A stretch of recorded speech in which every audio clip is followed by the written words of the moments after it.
Money mantra. Money mantra. Manage your mind.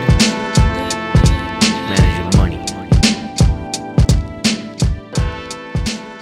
Now, you know we're a generation of hustlers, creatives, and entrepreneurs, and all we want is financial freedom to build our empires. And the way to do that is through financial literacy. If you need some help with that, contact Sam Wise. Just hit up hello@samwiseapp.com. Let them know you heard about him on the Money Mantra podcast, and Lisa's going to send you back some great information. Peace, world. This is your host, Visual, with another episode of the Money Mantra. And today, we got a good friend of mine who's a barber, been in the game for 15 years, doing his thing at Final Cuts in Chicago. He's also a music connoisseur and just an all-around good dude. Today, we got Bobby Faulken. How you feeling, sir? Good, Visual, man. Thanks for having me, man. Yes, sir, no doubt, man. So we're going to get right into this first question, man. What is your money mantra? Keeping it real, man. Yes, sir. I like that. Tell me what that means to you, man. Being truthful, spreading, keeping good vibes with people, man. I feel like good vibes is contagious, man. If you keep it real, I feel like, people see you doing it, they'll do it themselves. No doubt, I agree with that, 100%. So, Bobby, we got to talk about money, man. This is the money mantra, so I need to know, tell me, what are your different streams of revenue and how do you earn them? Well, as you said earlier, man, I've been a barber for 15 years, man, which I love. That's my main thing. That's pretty much most of it, man. I mean, I do that, cut outside of work, cut whenever I can, try to,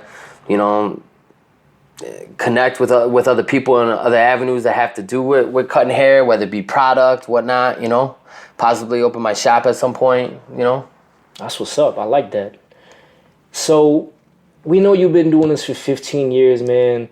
I know it's got to be very, beneficial for you at this point to have been doing that for 15 years. You've learned a lot.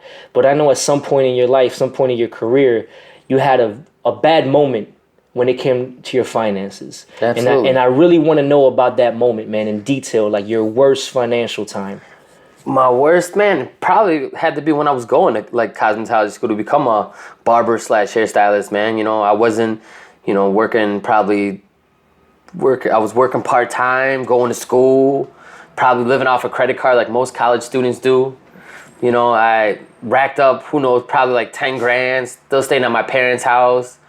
To be honest, man, that's probably one of the roughest individually, because then after I finished school, you gotta find ways to pay off your dues, and I had to build clientele before I could even do that, and it probably took me about 2 years to do so, to build a steady clientele. And when I had that opportunity, lucky enough, I was still staying at home with my parents, and I was able to really knock that out as quick as I can, toss as big of a chunk of money as I possibly could, talking like, $500 a month, if not, if I could do $1,000, because at that time, I'm like 20, in my early 20s, really didn't have a lot of responsibilities, so I tried to buckle down, focus, and try to handle that. For a 24-year-old, that's not a whole lot of financial issue, but man, other than that, now might be the only other time, and a lot of that has to do with what's going on now, becoming a father, having kids, your decision making when it comes to money is under, I feel like, a bigger microscope. And like if you don't watch what you do, you're not just hurting yourself, you're affecting your loved ones.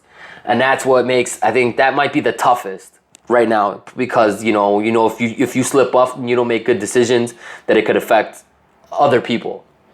Man, that's what's up, man. So basically, what I'm getting out of this, man, is that, you started at this spectrum where you were kind of getting into being a barber, and it was tough because you were just starting out. Absolutely. And then you gain all this experience, you gain clientele, you're at a point where you're doing well, but now you have a family. And you're almost, I don't want to say right back where you were, but you're at another level of a situation where you have to be even tighter with your money. Mm-hmm. You have to be more responsible. You have to be smarter with your money, right? So, man, those are two different spectrums, but they almost meet each other right in the middle. Absolutely. What have you learned from this, man? Like from then to now, like what are the steps? What have you learned? Definitely to be frugal. Some people might take frugal as being cheap, but I think you need to be frugal. Know what you're going to spend, how you're going to spend it. Be a little bit more choosy on how you do things, man. Whether it be eating out versus, don't eat out but eat in, and obviously me being a father, I'm putting my family in front of me first. So, I'm thinking of me last, so, being a little bit more frugal about whether it be for random things, whether like if you want to get a new pair of sneakers or anything, those kind of things, those are things you kind of put off and you really don't think about, nor do you desire as much as I may have when I was 24 years old and I was going to school, thinking I need a new fresh pair of sneakers. It's not even like that now. I'd rather take my daughter and sign my daughter up for a gym class or something, just stuff like that. You're valuing it a little bit different. You want to use that money more in a progressive manner, to progress, whether it be an individual in your family or your family unit. No doubt, man. Like I feel that 100%, man. Because definitely the sneakerhead in me has turned into the dad who watches his kids at gymnastics and totally. Basketball and ballet. Mm-hmm. Like, and honestly, man, I feel like overall that's a much better investment. You know what I'm saying? Like, sneakers aren't giving you nothing back, man. Your kids are a piece of you. It's proud to be honest with you, man. After becoming a father, I really can't think of a bigger investment, man. That somebody, especially being a father and me having daughters, I mean, investing in them is everything, man. No doubt, man. That's awesome, dude. So Bobby, man, tell me about a recent time, and I want to hear about really the most recent time. If there was something right now in 2016 that you've gone through, man, that has, been a change for your own personal development. Something real recent, man, for your own personal development that you made a change for, and why? My relationship with my girlfriend. Man, that's the biggest. It's been the biggest challenge when you get two people, and anybody that's been in a relationship, whether it's a marriage, a girlfriend, or even a friendship, people are constantly changing. You have to make adjustments, and you kind of have to come off your ego a little bit and step back to realize what choices you need to make, what battles you need to fight. I mean, This has probably been one of the most challenging, but also the most gratifying, because once you start to see it, once you start to figure it out and you start to get it, you start to see things blossoming. Whether it's your relationship with her, financial things, because you always want with that person, if that person loved you, they're pushing you, and they're pushing you to do things that may make you uncomfortable. So those things. I've had to kind of, me in a personal standpoint, have had to step back and kind of be able to accept the criticism, or not necessarily criticism, but encouragement. Encouragement isn't always taken well if it's not presented in a manner that you're used to, or somebody per se is a little bit more pushy about it. I mean, that's been something that's been a little bit of a challenge, but at the end of the day, I can see the progress, and I can see the good things coming from it already, and it's allowed me to watch myself love myself and my girlfriend and my kids even more because of it. No doubt, man. I definitely see that 100%, man. That's something I've personally gone through, and I've realized that you have to make those personal changes, man, to make yourself better and the people around you. And when you make everyone else around you better, you're ultimately making yourself better, man. Absolutely. And then life gets better. Yes, sir. I love that, man. So look, Bobby, we're going to take a quick break right now, man. We're going to get in tune with some people that support the show, and then we're going to get right back into these final questions. Sounds good, my man. What's good, my people? So, one thing I really dig about being an entrepreneur is the marketing and branding aspect. There's something great about having an idea and being able to manifest it in a way that really gravitates to people. And something that's been able to help me do that is Wave. I went to wave.video, that's WAVVE.video, where I was able to create images and combine them with some audio from the podcast and turn those into video. I've been able to use that video all over the Money Mantra social media. You could go check those out right now. If you want to create your own like that, just go to wave.video. That's WAVVE.video. Yes, we are back. It's visual once again, and we are here with Bobby Faulken, and we're going to wrap up this interview today on the Money Mantra with Bobby. So, Bobby, man, we're going to get right into these last questions, and I want to know, what is your biggest challenge when dealing with money? Spontaneous purchases.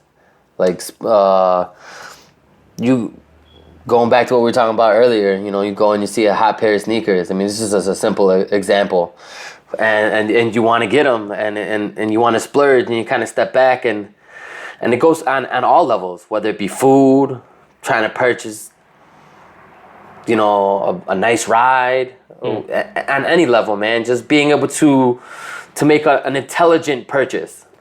That I think that's number one. That and saving, man. The two. You know, if you can conquer the one, you're able to save in other manners. It's like cutting the fat off a steak, man, and you want just the good meat. And financially, that's what I'm trying to do. Is trying to cut some of the small things off and keep the good things, so I can make bigger moves.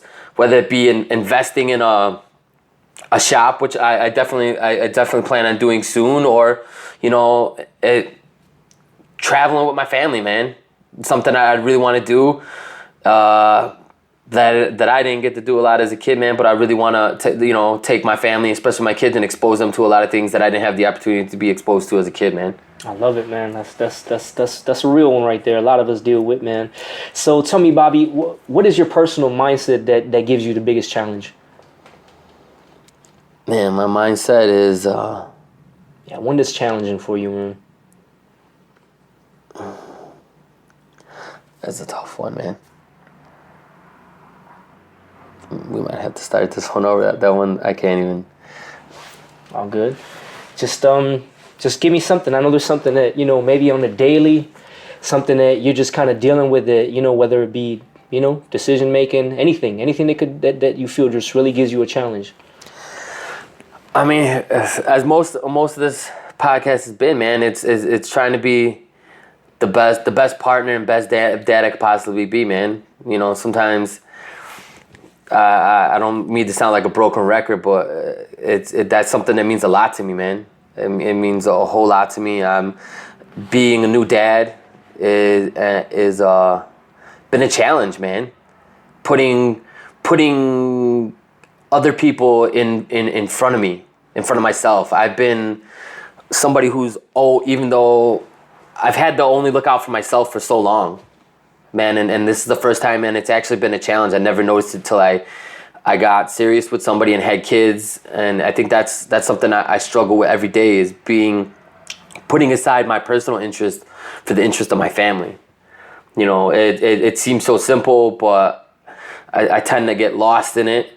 But the as we just spoke about, the gratification and the love that you get back when you do that is so worth it, man. It's so worth it. No doubt, man. No doubt. So, Bobby, what is your biggest strength when dealing with money? My biggest strength, man, is probably I would say being frugal, man. Some people think it's cheap, but I mean, I like to be frugal with anything that I do. With food, I'm a firm believer in quality over quantity. I'd rather have a few great things than a lot of mediocre things, whether it be food. You know, I'd rather have one nice jacket than a billion okay jackets, you know, or, you know, it's really, I'd really go by the motto of just quality over quantity when I really deal with anything. Excellent. You know, because you want to get if I'm going to spend money, I want to spend it wisely and not spend a whole lot of it, you know. So be smart, man. Keep it simple. That's what's up. How about personal mindset? What do you think is your strongest personal mindset? Positivity, man. Just try to stay positive. Try to be in good spirits all the time, you know. Keep some sort of faith going, you know. Dig it. Bobby, every day you wake up, what is the greatest thing you're looking forward to in your life? My kids, man. That's it, man. It's something that I never thought I'd have at one point, and I've got them. And it's kind of, if you want to talk about money, man, that's like the best investment you could possibly have. The gratification you get back from seeing them accomplish things, recognize things.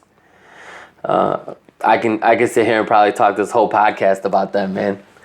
That and my woman, man. My woman's been my backbone to me It took me a while to recognize it, man, but she's, when they say that term, somebody who's ride or die, I really feel like I found that woman, so family, man, it's a big thing. And for the first time I've got mine, and I'm a happy camper about that. I love it. Family is amazing, man. Definitely a true blessing to have a great family. Bobby, what's a daily routine that you have, man, or a habit that keeps you focused on your goals, keeps you happy? A daily routine, man. Or a habit that you have, something that you do all the time that just keeps you on point.